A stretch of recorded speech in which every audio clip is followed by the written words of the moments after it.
5, 4, 3, 2, 1. And now, the moment you've all been waiting for. Thank you for tuning in once again to Profiler with me, Jeremiah, your host. This evening, we have a rather interesting conversation.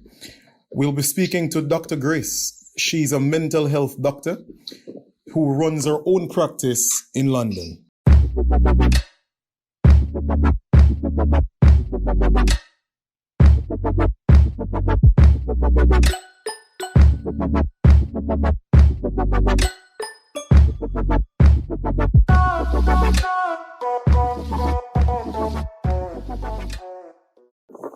Dr. Grace? Hi. How are you doing this evening? I'm good, thank you. Wonderful. And yourself? I'm not bad, thank you. Good. Thank you for talking to us this evening on Profiler. Mm-hmm. All right, so let's just get into it, Doctor. And I'd like to start from the current state of the crisis in right across the world today. So let's delve straight into the coronavirus situation. First and foremost, Doctor, what's the difference between a virus and a bacteria? Can you share some light on that? Sure. A virus is something that bacteria can be contracted, but a virus stays within your system for much longer, and it affects things like your respiratory system, as you well know, through the coronavirus. So bacteria, I think, can be overcome quite quickly, but a virus stays within the system for longer and actually can affect your immune system, your, blood cells, your lymph nodes, etc. So that has much more of a detrimental long-term impact. Am I correct in stating that the job of a virus is actually to live? It wants to replicate? It wants to replicate and it wants to live within the cells. So, there's mitosis and meiosis, so it kind of regenerates quite quickly. So depending on how you treat it and how you initially discover what's going on within the body, it can replicate quite quickly. So that's what occurs. I'm not a medical doctor, so I can't give you, specific, knowledge on that, but I can give you a generic sort of viewpoint, if you like. Yes. And with this coronavirus, it is said that you can contract coronavirus through the, the mouth. If you touch your mouth, if you touch your, by breathing in and so forth. And am I correct thus far on that? You are correct so far. So with the virus, it can be airborne. So you can contract it through somebody coughing. Or you touching something else, for example, and, touching your hand, your face, your mouth, that can be easily contracted from one thing to another. That's why, I guess, over the last 3 months, we've been encouraged to wear things like masks and also gloves. But there's a couple of debates around gloves and whether it should be worn or whether it actually expedites it. So, yeah. And a recent studies came out. I think it was a German doctor that actually said in this research that coronavirus can also be contracted through the eyes. Are you aware of this? I am aware of it, but there's not enough evidence, to be honest with you, Jeremiah, whether that's the case or not. So what I don't want to do is speculate. So I'd rather give you precise information rather than speculate on something that I'm not entirely sure about. So, right. Yeah. I see. And what are your thoughts on the disproportionate amount of, or should I say, the elderly seem to be dying more from this? What are your thoughts on this? Well, I guess there's a number of things. It's not only the elderly, it's also, I guess, they say the vulnerable, like, babies, young people, although that's proved to not be the case. The elderly has a greater and weaker immune system. And the way you say a bacteria can live amongst, the environment or within the human body, I think the virus is a tiny microorganism and it's smaller than the bacteria. So it's very diverse in terms of shape. And the virus is almost like a parasitic, if you like, So that means they require living cells or tissues to grow.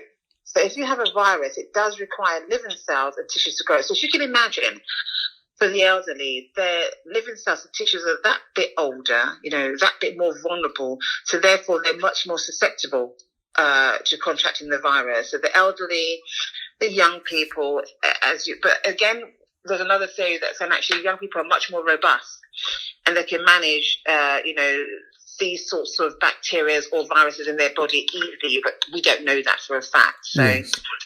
yeah, so I would say, I mean, with the coronavirus, the one thing that, just to go off track slightly, if you don't mind me doing so, Yeah, go ahead.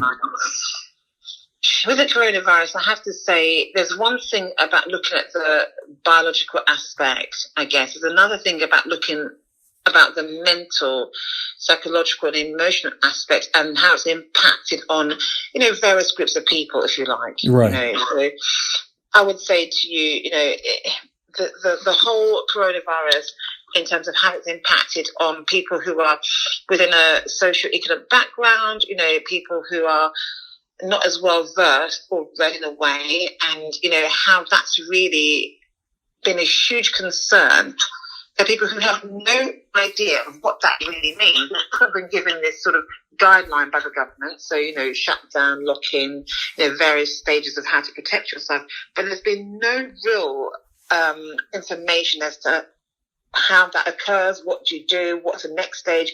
Even now, we're saying that we're freer, I guess, in quotes, to go out. Uh-huh. But without a real mandate to give us an idea of what we should really do. So I don't want to go into too much detail, but, but we're not quite sure whether we should go to work, stay at home.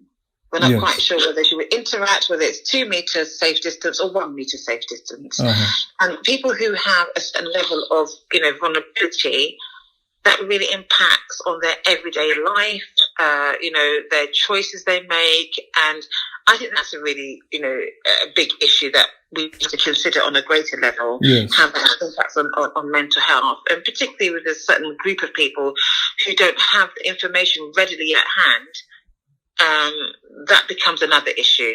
Uh-huh. So in my capacity as a psychotherapist, I've got a clinic on Lordship Lane. I've noticed the increase with people who've got either, OCD, panic attacks, anxiety, and that's fed into their worst sort of, crisis emotion. And there's not been enough support, I would say, to facilitate what's going on, for them to understand. So what I did set up about sort of 3 months ago was a drop call, on the next neighbour app, so people can actually come or via Zoom to really understand the capacity and the depth of the virus and how that impacts on them, and how that fed into a number of things around them. It's socially, family-wise, being isolated, for example, the elderly, the isolation and how they're managing. Yeah, so. Right, I see. And you touched on a while ago when you were speaking about like social distancing, whether it should be moved from the 2 meters to 1 meters. Could you confirm, or can you add any light to whether or not there has been any studies done to support social distancing and the effectiveness of it? In all honesty, I don't see whether there's been concrete studies done. I do know that initially we were told 2 meters was a safe distance. Right. Now, because of the sort of slight lift, we're told that 1 meter is within a working environment, whatever that means, 1 meter is within a working environment. But as you know, initially I think people were very mindful. So people were stopping and you have a distance. But once you enter a shopping centre, people are even closer or not really mindful of how that impacts on the other person. So, in as much as, guidelines are given, whether people adhere to it is another thing. So what the government is saying at the moment, 2 meters, 1 meter is within the working place, and we're a bit safer, but I'm not quite sure how that's been tested on a whole. So that's the issue that we have to negotiate. Right. And in your opinion, is it logical that, from the perspective that if you're 1 meter or if you're 2 meters, you're safe or not? Is it logical? Can you add some clarification to this? I think that if you're 2 meters or 1 meter, you're less likely to contract a virus from another person, because you're thinking about airborne viruses, you're less likely by the time the particles get into the air and you're infected by somebody else, it has to go through a certain amount of distance. So I'd say yes, it is. But however, if you think about this carefully, I've been, within my local area, there are people who will go to the cash point, for example, without gloves, and the next person will go and touch it, and you just don't know how safe one should be. And as I say, we have not been given, as civilians, an absolute mandate. They've been given something quite generic, and, if you have the tenacity to go online and do some research, maybe you'll find out more information. But I'm not quite sure whether everybody's following those guidelines to the point where we're responsible, not only as an individual or for our families, we're responsible as a community, as a society, for other people. So what we do, I don't believe should be a sole act. I think it should be taken into account the wider social, the community, and just all around us. I think we all have to stand up and be accounted for. That's what I personally think that should occur. And if I may ask you, pertaining to the numbers of people that we hear are dying and have died from COVID-19, and the figures are quite overwhelming.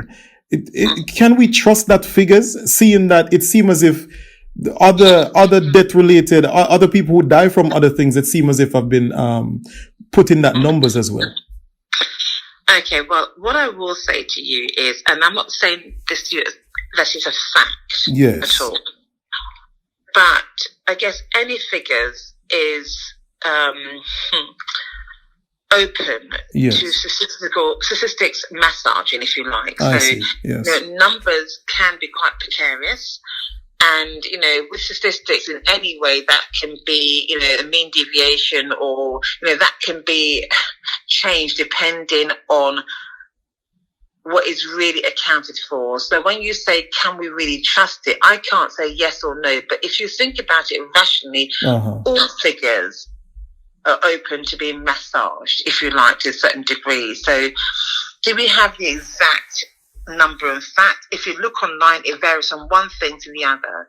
So at the moment, as I'm sure you're aware of, Leicester had the same prescription as us you can go to work, but now Leicester shut down. I think it's 2 days ago, Leicester shut down again. So not complete lockdown again. So, again, that hasn't been real public knowledge, but that's what's happened. So we have to think about what is the truth and the truth, and what we've been given to manage. Yes. And in all fairness, I think that if we were given everything all at once as civilians, we'd have a major panic and pandemonium within society. So I guess in a way, there is a responsibility for the government to give us as much as they need to at a particular phase, and phase it in order to create some kind of containment. Does that make sense? So if we were doing everything all at once, imagine people who don't have the support, who are elderly, who do have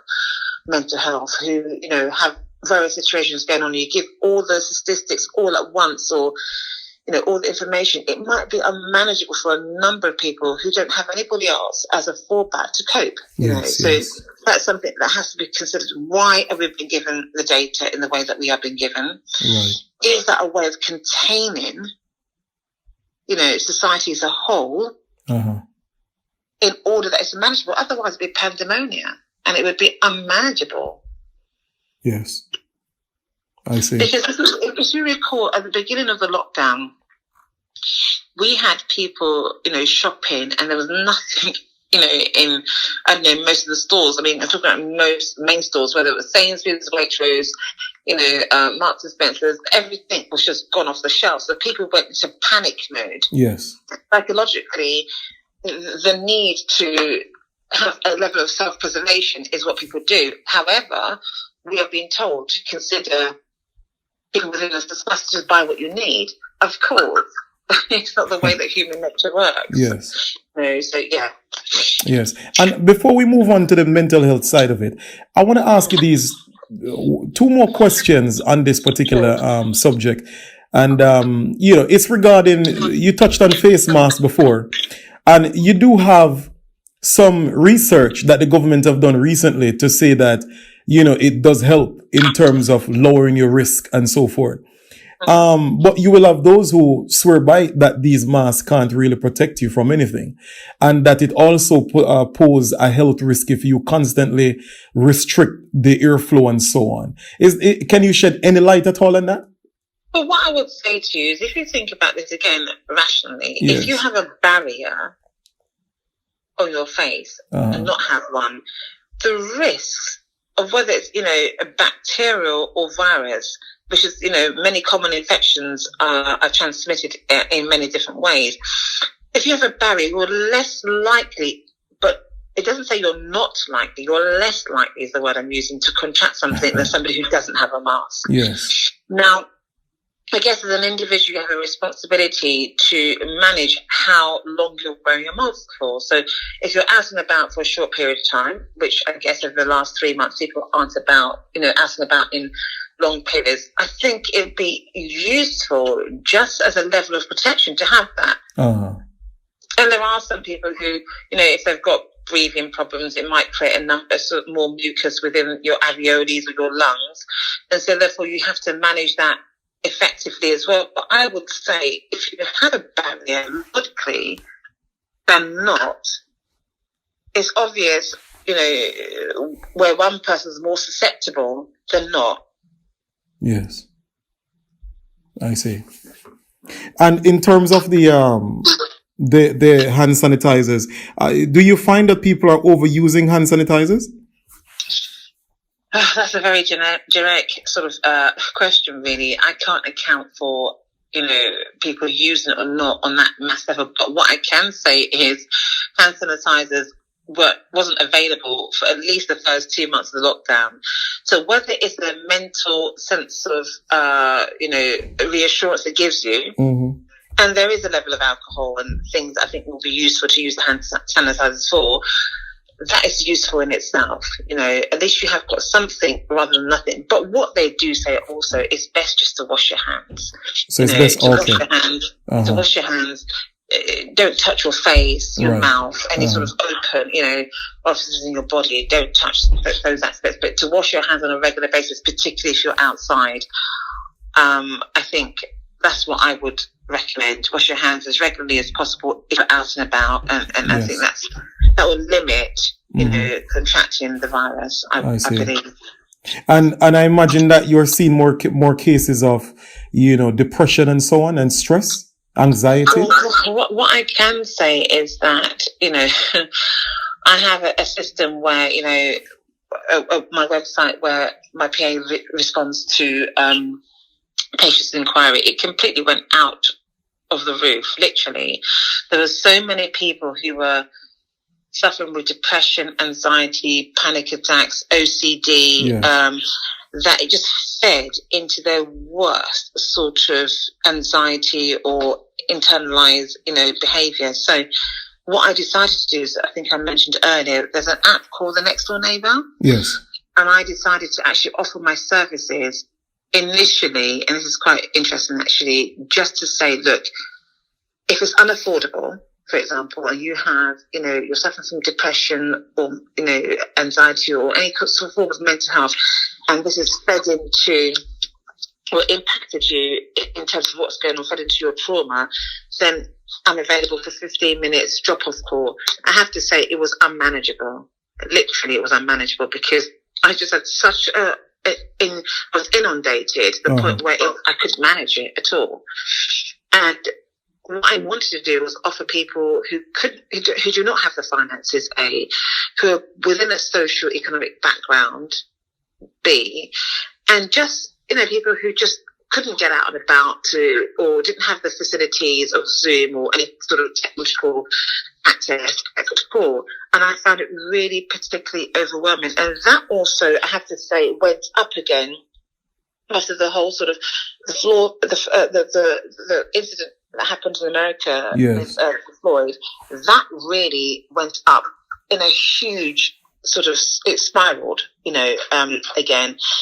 And what I found with that, particularly I'd say with, black ethnic minorities, the impact of the viral message that went out, the sort of viral videos of race killings and that kind of social media that just went global really had an impact on a number of black people and mental health. Uh-huh. So one thing to see that is another thing to relive the violent and disturbing imageries and the police brutality, if you like. But it also, I guess, stirred up very strong feelings of people who had been traumatized. They had to, again, relive their own re-traumatizing feelings. And that activated a lot of people in different ways, Yes. So if you can imagine, we sort of try to manage day to day what you might face in terms of, I guess, differences in racism or, attitude from, whether it's institutions, companies, but on a day-to-day basis, you manage it. But that video that went viral with George Floyd, Uh-huh. I think what it done, it stirred up across the media, social media, very strong feelings of trauma that had been repressed, if you like, in order for you to get on with your everyday life. Yes. And it was just so difficult for a number of people to manage those feelings. And I think, so therefore, I had a number of, black ethnic minorities contacted me. However, having said that, I also have a number of Caucasian or people from different backgrounds who, patients of mine who I work with. They also found it quite difficult in terms of their responsibility. What do we do? Yes. How do we stand up and be accounted for? And how we've left with our feelings, because, there is this sort of, it's all about Black Lives Matter, but actually we're struggling with what happened. How can we be accounted for? So it was a real dichotomy, oscillating of feelings, but I have to say it was quite difficult for some time. It's now slowly sort of, I guess it's become less intense, but certainly I have to say, PTSD, depressive symptoms amongst the youth of color was huge. Right. Yeah. Right. And for people who are feeling depressed, PTSD, stress, anxiety, and so on, a lot of them perhaps will have been, no doubt, on, medications and so forth. Are there other things outside of medication, other help available for these people? Well, this is the thing. I'm an advocate of using possibly holistic medication, organic medication first, Right. and also talking therapy. But the reality is, I guess, people of colour, black people, ethnic minorities don't readily access talking therapies. Actually, they tend to go down the route of medication initially, generally, but I think that talking therapy can be very helpful, and it's not part of a cultural experience for maybe young black youths or, or Asians or people with ethnic minorities to actually access and use talking therapy in order to help them work through their repressed, internalized feelings. Yes. And go through it that way. Normally, they tend to use other avenues which can work. I'm not saying it doesn't work necessarily. I'm not advocating it or not. I'm just saying, personally, I think when you have strong internalized feelings being triggered off, sometimes if you have a space that you can actually work through your emotions, your thoughts, family, even using family and friends to discuss how you're feeling might be useful, but often enough we tend to sort of withdraw into ourselves and shut down. And then you begin to see the real deficit in terms of mental health, deprivation, and the slide becomes a bit greater. So What I would say is, think about options before medication. I'm not saying medication is not good. It can be. I'm just saying, think about options. There's, family, friends, talking therapies that's out there, psychotherapists, counselors who might be able to help you work through and access what you're feeling, and whether it's about mental health, whether it's about, family issues, it can probably help you. And I think in that way, where you may possibly feel hopeless or even, helpless or powerless within the racist power dynamics, when you're able to actually talk about those things, there's a different level of, I guess, the responsibility to enable yourself to grow. Right. Does that make sense? Yes. Yeah. Very much so. And I think this is one of the things that we should be able to afford ourselves as a whole, to actually look at what we can do initially. And it's about the community supporting the young, the old, in a way that might be useful. Yes. Okay. Anything else you want to add, Dr. Grace? Just to say, I think, having conversations like this, especially with,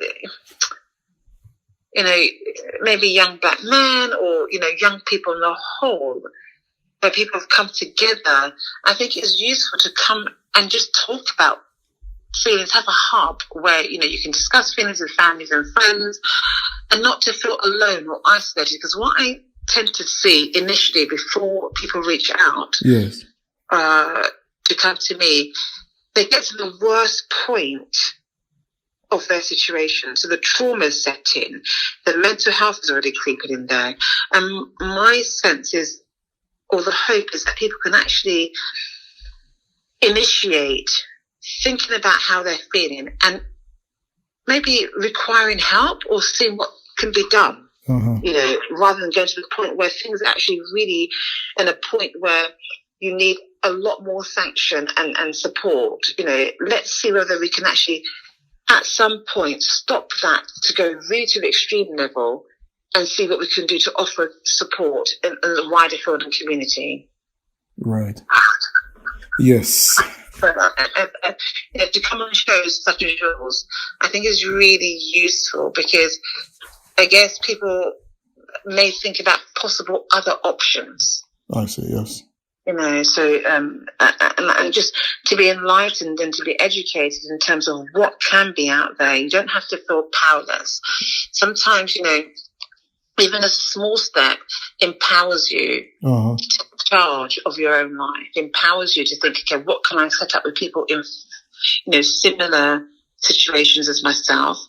People are struggling with, whether it's about their views about their internalized trauma, whether it's their views about depression. And actually, often enough, we don't talk about how we feel. Right. We're in a culture where we're brought up to keep things internalized and to kind of take away the shame and the guilt, to actually say, I need support, and it's okay to reach out. I once done a conference not so long ago on mental health 4 or 5 months ago, and it was within a particular setting, and I was amazed the amount of people within this setting who were doctors, journalists, lawyers, whatever, all different backgrounds, and who were suffering quietly from depression, anxiety, and, you can have people who function on quite a high level with a number of issues. We all have issues to a certain degree, but there's a number of people who are sitting there not knowing whether they wanted to actually be vulnerable and name. And so when one person raised their hands about depression, I literally had to separate the group into 6 different groups and go through all the different aspects and take away the shame, the blame, and the guilt, So you have a lot of people who function within our community who are struggling. Yes. In one way or the other. So, yeah. Thank you, Dr. Grace. This completes our interview with you. I want to thank you for taking the time out this evening to have this conversation with us on Truth Music Radio. And we wish you all the best. You're absolutely welcome, Jeremiah. Thank you. Thank you. Okay. Well, there you have it, listening audience. You've heard from Dr. Grace and everything she has to say regarding what's currently happening right across the world. It behooves all of us to do some research, check the facts, and make your own mind up. We here at Truth Music Radio and on Profiler aims to give you the information so you can wait as intelligent people for yourselves. We wish you a very productive and hearty rest of the week. Until next time, as we say, walk good.